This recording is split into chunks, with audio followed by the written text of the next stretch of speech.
नमस्कार प्यारे साथियों, मैं दिनेश सैनी नई ब्लॉग में सभी का स्वागत करता हूं। आपके YouTube में सभी का क्या है स्वागत है। मैं दिनेश सैनी नए ब्लॉग में सभी का क्या है भाई स्वागत है। कल हमने पढ़ा था गवर्नर जनरल। कौन क्या पढ़ा था? गवर्नर जनरल रोबोट कलाई। क्या पढ़ा था? रोबोट कलाई। रोबोट कलाई के बारे में क्या क्या पढ़ा था और कब आया, तो ये सब क्या है अगले यहाँ पे वीडियो में बता चुका हूं। तो अब हम आज पढ़ेंगे आगे वारेन हेस्टिंग। क्या पढ़ेंगे? Warren Hastings. तो एक बार देख लेते हैं रोबोट क्लाइव के बारे में वापस, तो वापस रिवाइज हो जाता है।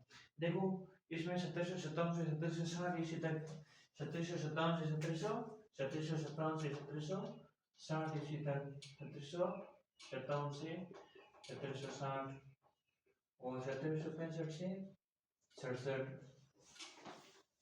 65 से 67 ईस्वी तक क्या किया? शासन किया। क्या किया? शासन किया। और जो प्लासी का युद्ध हुआ, प्लासी का युद्ध हुआ 17 जून 1757 ईस्वी में। तो ये रोबोट क्लाइव के नेतृत्व में हुआ। और बंगाल का जो सर्वप्रथम था, बंगाल का गवर्नर कौन था? सर्वप्रथम यही बना। कौन बना? Robot robot Clive. क्लाइव यही बना। क्यों बना? रोबोट क्लाइव यही बना। यही बना। क्या बना? यही बना। ठीक है, तो ये याद रखना। इसमें मुगल देखो, देखो इन्होंने क्या किया, जब ईस्ट इंडिया कंपनी की जब स्थापना हुई तब इन्होंने सर्वप्रथम जो इंग्लैंड महारानी विक्टोरिया, तो सर्वप्रथम इसी को क्या गवर्नर जनरल बना के भारत में, यानी बंगाल का, किसका? बंगाल का बना के इसको भेजा था। किसको भेजा था? रोबोट क्लाइव को। रोबोट क्लाइव को। तो रोबोट क्लाइव को भेजा। और उसमें कुछ खास जानकारी तो देख लेते भाई। इसमें कुछ खास जानकारी है नहीं। और देखो, इसके बाद में आता है वॉरेन हेस्टिंग। क्या आता है? वॉरेन हेस्टिंग आता है। क्या आता है? Warren Hastings. तो याद रखना। देखो, ये 1773 रेगुलेटरी एक्ट, 1773 में रेगुलेटिंग रेगुलेटिंग रेगुलेटिंग एक्ट आया था। रेगुलेटिंग एक्ट आया था 1773 में। कौन आया था? 1773 रेगुलेटिंग एक्ट आया था। तो ये याद रखना है आपको। और उसके बाद में जो देखो, वारेन हेस्टिंग 1750 में कंपनी के एक याद रखना, वारेन हेस्टिंग है।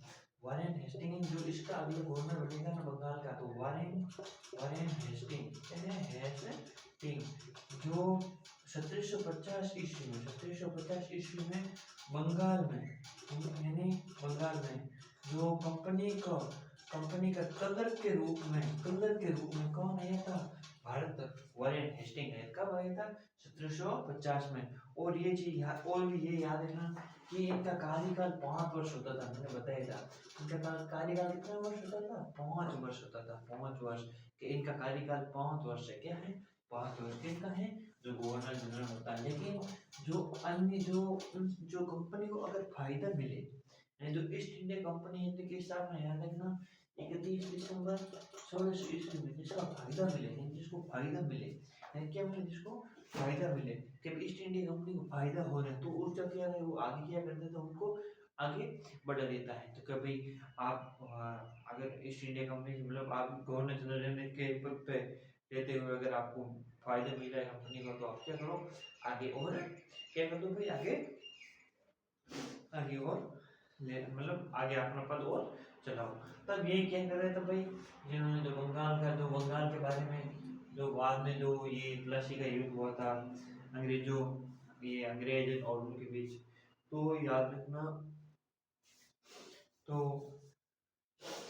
ये याद रखना। तो ये रोबोट क्लाइव क्या है? रोबोट क्लाइव के नेतृत्व में क्या? रोबोट क्लाइव, यानी रोबोट क्लाइव के बारे में ये चीजें, ये चीज ध्यान होनी चाहिए। ये चीज क्या होनी है? ध्यान होनी चाहिए। ठीक है।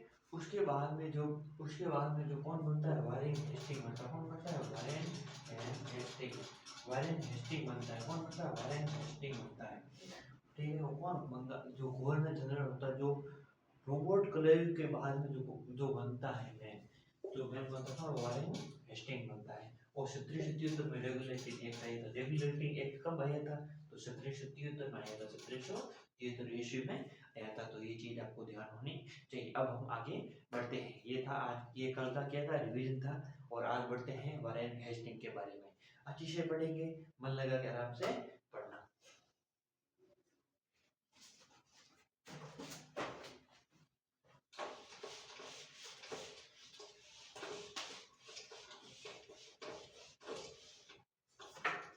अब आगे आता है, देखो अब आगे आता है वारेन हेस्टिंग। वारेन हेस्टिंग अब आता है, वारेन हेस्टिंग। वारेन हेस्टिंग आज यही पढ़ेंगे प्रकार वारेन हेस्टिंग। हेस्टिंग जो आया था 1774 से 1721 ईस्वी तक ये क्या शासन किया, कौन किया, वारेन हेस्टिंग। इसको रंजी का कोषाध्यक्ष और मुर्शिदाबाद से हटाकर कलकत्ता लाया, कौन आया था ये। और याद रखना कलकत्ता कब आया था, ये 1750 ईस्वी, 1750 ईस्वी में आया था, 1750 ईस्वी में आया था। जबकि ये गवर्नर कब बना, 1774 में बना था। आगे जो कंपनी थी, जो इन्होंने जो रॉबर्ट क्लाइव के बाद में किसको दे दिया, जिम्मेदारी किनको दे दी, वारेन हेस्टिंग को दे दी। और ये कब आया था, 1750 में, यानी कंपनी का कलर के रूप में, कंपनी के कलर के रूप में आया था, तो ये याद रखना। तो आगे देखो 1772 ईस्वी में प्रत्येक जिले में फौजदारी, और देखो इसमें कुछ खास है नहीं।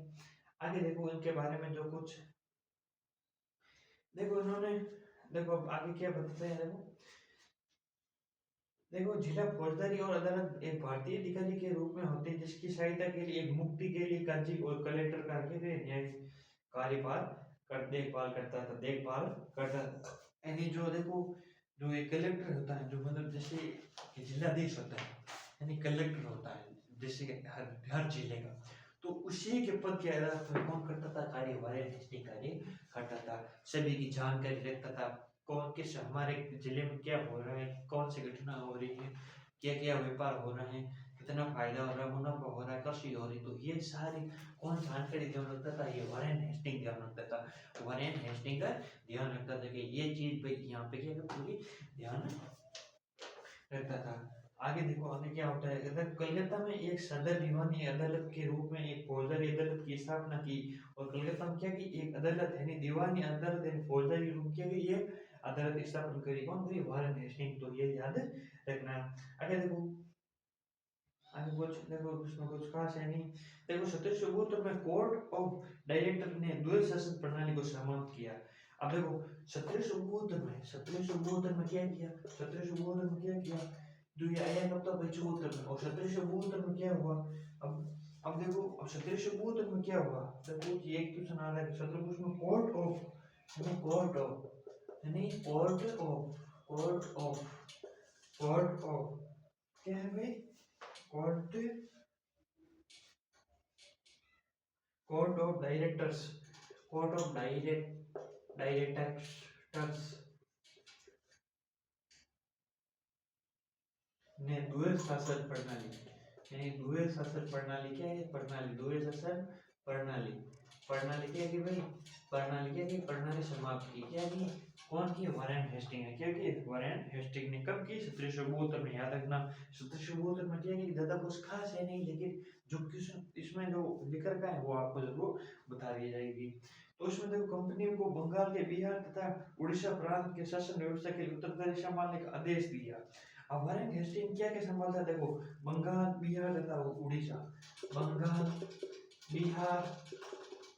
बिहार और उड़ीसा, क्या है, उड़ीसा, क्योंकि हर अलग अलग राज्य में, अलग अलग क्या है, गवर्नर होते हैं, उनसे नीचे पद पे क्या होता था, कर्मचारी होते थे, जो गवर्नर जनरल के नीचे अधीन क्या करते, कार्य करते थे, क्या करते, कार्य करते थे। जिस प्रकार कलेक्टर के नीचे जो कार्य करता है, उसी प्रकार वही क्या कर, जो हमारे जो पहले थे जो राजा महाराज के, जैसे राजा महाराजा होते थे, उनके यदि नीचे कुछ और सैनिक वगैरह भी होते थे, जैसे युद्ध वगैरह होता है तो मेन सैनिकों ने उनको बुलाते थे, उनको हर चीज की ट्रेनिंग देते थे, सारी घटनाएं कौन करता था, ये वारेन हेस्टिंग करता था। कौन करता था, वारेन हेस्टिंग, तो ये याद रखना आपको, ठीक है। तो ये क्या ना याद रखना। आगे देखो वारेन हेस्टिंग ने दोनों उपवादों और मोहम्मद को रजा खान तथा राजा सिताब को क्या करे, पद से हटा दिया। हेस्टिंग ने अपना नवाब को देखभाल के लिए मिर्जापुर की विधवा मुनि और बेगम उसका संयुक्त नियुक्त किया। और 1775 में कुछ खास है नहीं भाई इसमें, देखो अब देखो ये 1776 में मनुस्मृति अंग्रेजी अनुवाद में एक कोड ऑफ एज जेंटू लॉज के नाम से हुआ। देखो 1776 में मनुस्मृति का अंग्रेजी का अनुवाद 1776 में क्या था कि मनु अंग्रेजी देखो मनुस्मृति मनुस्मृति मनुस्मृति तो ये देखो इसको क्या है ए कोड ऑफ लेजेंड लॉज के रूप में क्या किया उन्होंने नाम प्रसिद्ध किया।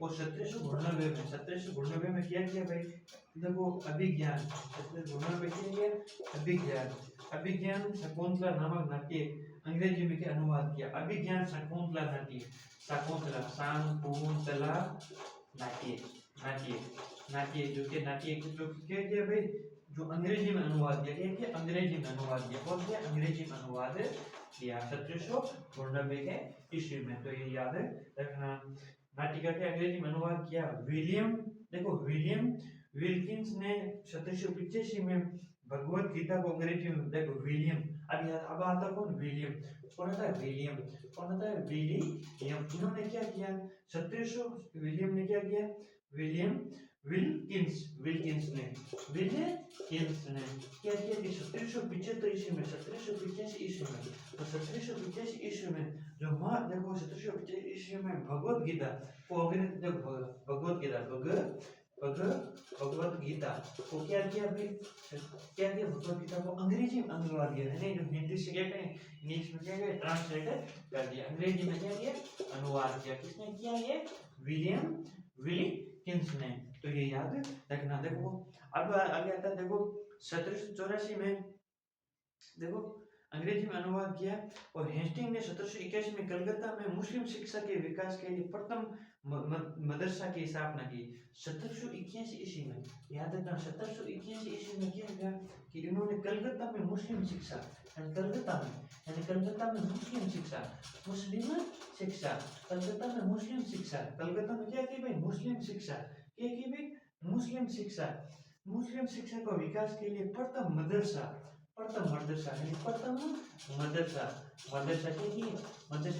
इनकी स्थापना स्थापित किया। इसी समय 1782 में जोनाथन डंकन ने बनारस में संस्कृत विद्यालय की तर्ज से विलियम जोन्स ने 1784 में द सोसाइटी ऑफ बंगाल की स्थापना की। किसने की भाई जोनाथन डंकन ने कब की 1782 में कब की 1782 में। तो ये चीजें मैं जो बता रहा हूँ ये आपके क्या है काम आएगी। ये है जो मेन सार है इनके अंदर जो मेन सार है लुसेंट का जो मेन सार है ये आपको क्या है यहाँ पे मैं बता रहा हूँ शॉर्ट के रूप में जिसको रिवीजन करना के लिए शॉर्ट के रूप में क्या भाई इन्होंने आज ये चीज बताई तो ये आपको जरूर काम आएगी। क्या है जरूर काम आएगी तो ये ध्यान रखना चाहिए। ठीक है तो ये याद रखना। आगे बढ़ते हैं तो ये ध्यान रख लेना। ठीक है भाई तो ये क्या कर लेना भाई ध्यान रखना। आगे क्या आता है देखो 1782 में हमारे नेस्टिंग लिखा था 1782 में क्या लिखता है देखो जोनाथन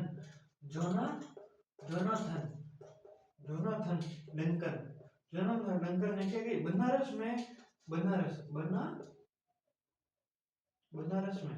में क्या की संस्कृत विश्वविद्यालय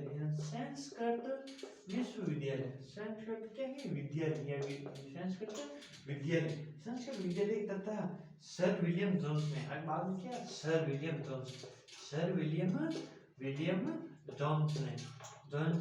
जोन्स ने इन्होंने क्या की 1784 में क्या की इन्होंने द एशियाटिक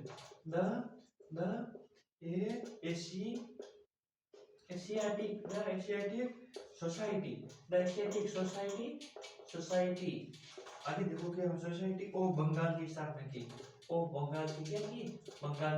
स्थापना की। किसने की भाई सर विलियम जोन्स ने। और जोनाथन ने क्या की बनारस विश्वविद्यालय की स्थापना की। तो ये याद होना चाहिए। आगे आता देखो 1804 में बम्बई में एसोसिएशन सोसाइटी में 1823 में लंदन में association society of the great Britain की स्थापना की। इसमें मुगल सम्राट को मिलने वाला 26 लाख रुपए के वार्षिक पेंशन की गई बंद करवा दिया। जो मुगल सम्राट यानी जो मुगलों को क्या मिलते थे 26 लाख रुपए यानी वार्षिक पेंशन मिलती थी, उन्होंने क्या कर दी बंद कर दी। उनके ये वारेन हेस्टिंग है, क्या है वारेन हेस्टिंग है। इसके मुगल साम्राज्य में मिलने वाले 26 लाख रुपए की वार्षिक बंद कर दी। इसी समय 1780 में भारत का पहला समाचार पत्र, अभी याद रखना, भारत का जो पहला समाचार, जो भारत का पहला समाचार पत्र, समाचार पत्र जिन्होंने क्या किया, कब पहला समाचार पत्र 1780 में, 1780 में ये उसका नाम क्या है 1780 में, the Bengal Gazette, Bengal gazette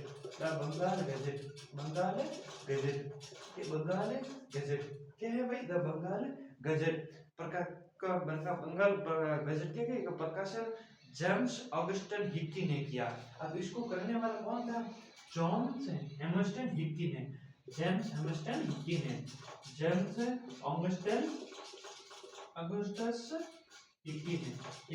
किया, हिक्की ने किया। तो ये याद रखना। आगे आता आपको पूछ देगा कि भारत का जो समाचार पत्र है वो कब प्रकाशित हुआ, तो 1780 में याद रखना। और उसका नाम क्या है, द बंगाल गजेट है। किन के काल में, वारेन हेस्टिंग के काल में, क्या हुआ, ये स्थापित हुआ। तो ये याद रखना, ये क्या हुआ सबसे पहले शुरू हुआ, तो ये याद रखना, ठीक है। अब आगे आता है देखो, और किसने किया, किसने किया, ये किसने किया भाई, जेम्स, किसने किया, जेम्स ऑगस्टन और हिक्की ने। देखो इसी समय रेगुलेटिंग एक्ट के तहत 1774 में कलकत्ता में एक उच्च न्यायालय की स्थापना हुई। देखो 1774 में कलकत्ता में उच्च न्यायालय की स्थापना, यानी रेगुलेटिंग 1773 में आया।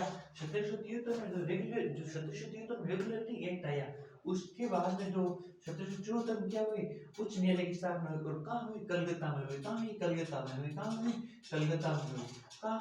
कलकत्ता में हुई। तो ये ध्यान रखना आपको चाहिए, कब हुई, 1774 में। तो याद रखना आपको। आगे देखो कलकत्ता के बाद मुकदमा तभी सुनाया जा सकता है जब पक्ष में सहमत हो, न्यायालय में अंग्रेजी कानून लागू होता है। अब इस न्यायालय में अंग्रेजी कानून होता है, यानी जो सारे क्या थे, अंग्रेज थे।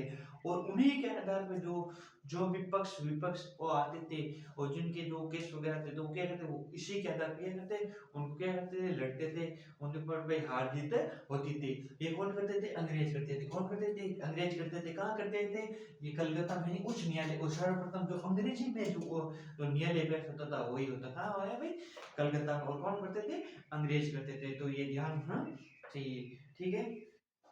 आगे देखो, इसका मुख्य न्यायाधीश एलिजा एम था, जिससे 1782 में इस्तीफा दे दिया। एलिजा एम था, यानी एलिजा एम था। और 1782 में देखो, 1782 ईस्वी में, जो 1782 ईस्वी में क्या किया इन्होंने, 1782 में इन्होंने क्या इस्तीफा दे दिया। क्या दे दिया, अपने कोशिश यानी पद से क्या दे दिया, इस्तीफा दे दिया कि अब हम ये किया नहीं, यहाँ पे मैं यहाँ पर कार्य नहीं करूंगा, यही किसे के मैं अपना इस्तीफा दे रहा हूँ। अब वो क्यों दिया, वो अभी इसमें दे नहीं रखा है, लेकिन अब वो क्यों दिया, तो वो अब उस टाइम की क्या बात है। अब हम आगे बढ़ते हैं, लेकिन ये ज्यादा ये इतना आएगा नहीं, तो ये याद रखना। और एलिजा एम्प ने 1782 कर दिया, अपने पद से कह दिया, इस्तीफा दे दिया। और कहाँ दिया, ये उच्च न्यायालय कहाँ है, कलकत्ता, 1774 में, याद रखना। और 1774 रेगुलेटिंग एक्ट के तहत आया था, तो ये याद रखना, ठीक है। देखो अब आता है, देखो वारेन हेस्टिंग ने बंगाल में ब्राह्मण नंद कुमार पर झूठे आरोप लगाकर न्याय में फांसी की सजा दिलवा दी। लेकिन जो वारेन हेस्टिंग है वो क्या है, इतना क्रूर था, तो मतलब झूठे केस में फंसा के क्या भाई ये ऐसा करके, मतलब ऐसा करके कि झूठा करके लोगों को ये करते मृत्यु दंड दिला दिया करता था। कौन दिया करता, वारेन हेस्टिंग था। देखो ये देखा, वारेन हेस्टिंग ने बंगाल में ब्राह्मण नंद कुमार पर झूठा आरोप लगाकर न्यायालय में फांसी की सजा दिलवा दी। तो देखो ये इतना क्रूर था, इतना क्या भाई, इतना इतना क्या बुरा इंसान था जो झूठे मतलब झूठे केस में क्या कर दी, इसको किसको मरवा दिया, ये ब्राह्मण है नहीं, जो ब्राह्मण था उस ब्राह्मण का क्या नाम है भाई, उस ब्राह्मण का क्या नाम है, ब्राह्मण का नंद कुमार, ब्राह्मण नंद कुमार, ब्राह्मण नंद कुमार को क्या करे झूठे आरोप में लगा के फंसवा दिया, कौन, वारेन हेस्टिंग, कौन दिया, वारेन हेस्टिंग। तो ये याद रखना। अब आते हैं, अब देखो ये आपने यहाँ तक तो पढ़ लिया होगा जो समाचार पत्र है बनारस के, ये इनके बारे में। अब मेन आपको लिखा, तो अब आते हैं आगे अंगल का प्रथम युद्ध, अंगल जो अब इसी समय हुआ, वारेन हेस्टिंग के समय जो अंगल का क्या हुआ प्रथम युद्ध हुआ। तो आगे बढ़ते हैं,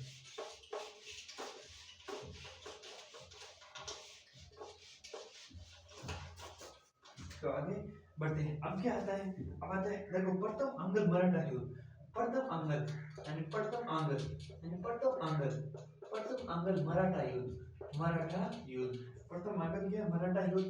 तो 1775 से 1782 तक लड़ा था, जबकि वारेन हेस्टिंग का कार्यकाल कितना था, 74 से लेकर के 85 तक, 1734 से 85 तक जिसका कार्यकाल रहा, कार्यकाल किसका रहा, वारेन हेस्टिंग का, वारेन हेस्टिंग का, क्या हेस्टिंग का याद रखना। तो ये चीज आपको ध्यान रखनी चाहिए। अब हम आगे बढ़ते हैं, अब हम आगे क्या कहता है, देखो प्रथम अंगल मराठा युद्ध 1785 द्वितीय अंगल अंगुर, देखो प्रथम तो ये हुआ, अब द्वितीय कब हुआ, अब द्वितीय भी इसी के समय, अब द्वितीय कब हुआ, तो ये याद रखना, द्वितीय मंगलूर 1780 में, 1780 से लगा के 1784 तक, 1784 तक, ये तो वो प्रथम और ये हुआ द्वितीय, तो ये याद रखना। वारेन हेस्टिंग इसी समय, वारेन हेस्टिंग के समय लड़ेगी, अभी याद रखना, ये वारेन जो अंगल मराठा युद्ध है, जो अंगल मराठा युद्ध है और अंगल मराठा द्वितीय युद्ध है। तो ये देखो अंगल मराठा देखो, अंगल मराठा युद्ध और अंगल और द्वितीय अंगल मैसूर युद्ध, ये सॉरी द्वितीय अंगल मैसूर युद्ध है, अंगल मैसूर है, देखो ये तो है मराठा, एक है मैसूर। तो ये दोनों युद्ध है ना इन्हीं के समय यानी इन्हीं के कार्यकाल के समय, इन्हीं कार्यकाल के तहत हुए, इन्हीं के कार्यकाल के क्या हुआ तहत हुआ, इनके कार्य वारेन हेस्टिंग के समय यानी 1700 कहाँ तक भाई 1734 से लेकर के 1785 तक, और तो ये याद रखना। अब इसके बाद में क्या आता है, तो देखो अब इसके बाद में देखो देखो लड़े प्रथम अंगल मराठा युद्ध, देखो सलबाई की संधि हुई, फ्रेंड देखो 1782 देखो प्रथम अंगल तो इसके युद्ध में जो संधि हुई, कौन सी हुई संधि, उस संधि का क्या नाम है, संधि का क्या नाम है भाई, उस संधि का क्या नाम है, देखो सलबाई की संधि, सलबाई की संधि हुई, और कब हुई सलबाई की संधि, ये देखो सलबाई की संधि 1782 ईस्वी में, तो 1782 ईस्वी में, तो 1782 ईस्वी में क्या हुआ, ये सलबाई की संधि हुई और द्वितीय युद्ध अंगल मैसूर युद्ध में मंगलोर की संधि हुई, और उनके बाद में हुई मंगलोर, यानी जो मंगलोर की संधि हुई वो इसी के तहत हुई, इसी के तहत हुई। और ये कब हुई थी मंगलोर की संधि, ये मंगलोर की संधि हुई थी 1784 ईस्वी में, जो 1784 ईस्वी में, जो अपने कार्यकाल के एक साल पहले, जो अपने कार्यकाल है उनके एक साल पहले के समय किनके हुई, ये किनकी संधि हुई, मंगलोर की। तो याद रखना दो ही युद्ध हुए और दो ही संधियां हुई, और उन्हीं के युद्ध में कौन किन के युद्ध में हुई, वारेन हेस्टिंग के युद्ध में, और 1784 14 से लगा के 85 तक जिनका क्या हुआ कार्यकाल रहा, तो ये याद रखना। अब आता है, अब बात आगे देखो, देखो मंगलोर की संधि हुई, देखो Pitt India Act and Pitt's India Act यानी पिट्स इंडिया एक्ट के तहत क्या हुआ, तो 1784 में यानी 1784 ईस्वी में वारेन हेस्टिंग के समय पारित हुआ पिट इंडिया एक्ट, क्या है पिट्स इंडिया एक्ट 1784 ईस्वी में हुआ। तो ये याद रखना, हेस्टिंग ने संपूर्ण लगान के हिसाब से देखभाल के लिए एक भारतीय अधिकारी राय की नियुक्ति की, इस पद को प्राप्त करने के लिए वो पहला भारतीय दुर्लभ का पुत्र राजा वल्लभ था, ठीक है। तो ये याद रखना, पिट्स इंडिया एक्ट 1784 में विरोध में इस्तीफा देकर तब वारेन हेस्टिंग ने फरवरी 1785 में इंग्लैंड पहुंचा। अब क्या हुआ कि सर पिट्स इंडिया एक्ट जब पारित हुआ, दोस्तों 1784 में विरोध में यानी उनका विरोध किया, इन्होंने विरोध किया कि भाई ये नहीं शासन लगेगा, यहाँ पे ये कानून नहीं चलेगा। तो इनके विरोध में, इनका विरोध हुआ, तब क्या हुआ, विरोध हुआ, तो विरोध देखो, विरोध हुआ तो इसी कारण इस्तीफा देकर जब वो वारेन हेस्टिंग फरवरी 1785 में इंग्लैंड पहुंच गए। अब 1785 में का कार्यकाल पूर्ण हो गया और वापस कहाँ पहुंच गए, इंग्लैंड पहुंच गया। कहाँ पहुंच गया, इंग्लैंड पहुंच गया। कहाँ पहुंच गया, इंग्लैंड पहुंच गया। कौन पहुंच गया, वारेन हेस्टिंग। जो अब याद रखना ये पिट्स इंडिया एक्ट, यानी पिट्स इंडिया एक्ट, तो ये याद रखना। पिट्स इंडिया एक्ट 1784 में, पिट्स इंडिया एक्ट कब हुआ, 1784 में हुआ। और देखो गवर्नर ऐसे क्वेश्चन पूछ सकते हैं, पिट्स इंडिया एक्ट के तहत किस गवर्नर जनरल ने इस्तीफा दिया, तो याद रखना वारेन हेस्टिंग, वारेन हेस्टिंग। तो ये याद रखना, क्वेश्चन कैसे भी आ सकता है घुमा फिरा के, तो ये पे क्या करना, ध्यान रखना। तो आगे देखते हैं, 1725 ईस्वी में इंग्लैंड में पहुंचा। देखो तो इंग्लैंड पहुंचा तो बर्फ द्वारा उसके ऊपर महाभियोग लगाया गया। देखो बर्फ द्वारा, यानी इंग्लैंड पहुंचा तो अब क्या हुआ, अब बर्फ हुआ। कौन बर्फ, अब कौन सा बर्फ, तो वहां पे क्या है, मैं आपको पहले बता दूं, क्योंकि जो इंग्लैंड के महारानी विक्टोरिया थी उनके नीचे पद के तहत वो भी अन्य लोग कार्य करते थे और अन्य कर्मचारी कार्य करते थे। उसका उस कार्य में से एक था, उस व्यक्ति का नाम था बर्फ। क्या था, बर्फ था। क्या नाम था, बर्फ, बर्फ था। तो बर्फ द्वारा उनके ऊपर महाभियोग लगा दिया। किन के ऊपर लगा दिया, किन के ऊपर लगा दिया, वारेन हेस्टिंग, यानी क्या कोई महाभियोग, महाअभियोग, महाअभियोग लगा दिया गया। अब किस किस पे लगा दिया, वारेन हेस्टिंग है, वारेन हेस्टिंग, यानी वारेन हेस्टिंग, हेस्टिंग के समय वारेन हेस्टिंग के ऊपर क्या लगाया, महाअभियोग लगाया। बर्फ ने, किसने, बर्फ ने। तो कौन था वो व्यक्ति जो महाअभियोग लगाया वारेन हेस्टिंग में, तो वो कौन था, बर्फ था। कौन था, बर्फ था। तो ये याद होना। आगे आता है, देखो बर्फ दोहर लगे, उनके ऊपर महाभियोग लगाया, परंतु 1795 में इसे आरोप से मुक्ति मिलेगी। अब उस पे आरोप लगे और 1795 में, 1795 ईस्वी के तहत, 1795 ईस्वी के तहत, 1795 ईस्वी के तहत क्या की, उन्होंने क्या किया, इसे आरोप से क्या कर दिया, मुक्त कर दिया गया। क्या कर दिया, मुक्त कर दिया गया। अब एक याद रखना, मुक्त कर 1786 में हेस्टिंग के पश्चात लगातार परिषद का पुनः गठन किया गया। एक नवीन अधिकारी मुख्य शिष्टादास की नियुक्ति की, जिसका कार्यभार सभी कानूनों और कागजों के तहत किया जाता है। सुरक्षा और प्रतिकोष्ठ के वारेन, इसे सुरक्षा और प्रतिकोष्ठ की नीति वारेन हेस्टिंग से संबंधित है। और है सुरक्षा, और देखो सुरक्षा और क्या है, प्रकोष्ठ, सुरक्षा और प्रकोष्ठ, सुरक्षा और प्रकोष्ठ, और क्या है, ये वारेन हेस्टिंग के वारेन हेस्टिंग से संबंधित है। तो ये ध्यान होना चाहिए। आगे इतना ये छोटा सा है, वो एक लाइन में है। आगे आता देखो सर जॉन्स, देखो sir Johns, sir Johns Mac Ferguson, Mac Ferguson, ये इसका जो 1785 से लगा के 1786 तक ही रहा, ये एक साल तक ही रहा, ये एक साल तक ही रहा। इसका कुछ खास है नहीं। इसे अस्थायी गवर्नर के रूप, अस्थायी यानी इसको स्थायी नहीं, अस्थायी के रूप में गवर्नर जनरल के कहा जाता है। तो आप याद रखना।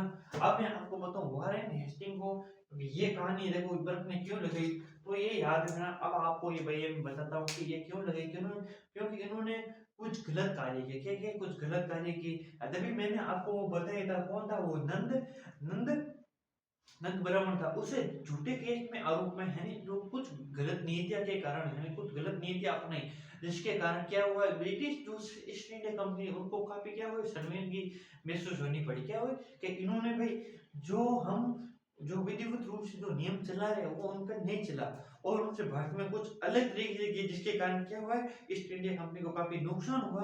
और क्या हुआ, हर चीज में क्या हुआ, व्यापार में हर चीज में क्या हुआ, नुकसान हुआ, जिसके कारण बैंक ने क्या किया, इस पे महाअभियोग लगा दिया।